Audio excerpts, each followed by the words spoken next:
Een echte Limburgse kruimelvlaai. Wil jij weten hoe je hem zelf kunt maken? Super easy in 3 stappen. We beginnen meteen met de vlaaienbodem. Dit heb je ervoor nodig. 65 gram roomboter, 180 gram tarwebloem, 65 gram melk, een eitje, 5 gram gist, royale eetlepel suiker, zout.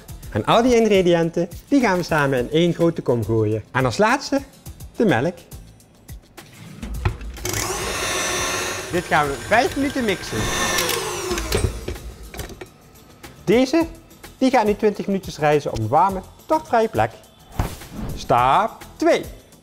Kruimels. Daar heb je voor nodig 125 gram bloem, 65 gram suiker, 12 gram custardpoeder, 70 gram boter.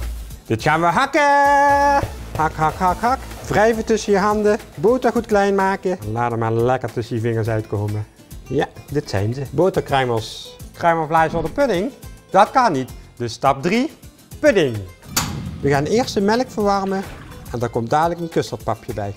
En voor het custardpapje heb je nodig 50 gram custardpoeder, 100 gram fijne kristalsuiker en 100 gram eidooiers. Die hebben we straks nodig. 3 eidooiers erbij. Warme melk toevoegen en dan gaan we familie maken. Zodat ze even goed aan elkaar kunnen wennen qua temperatuur. En weer terug. We blijven roeren totdat hij gebonden is.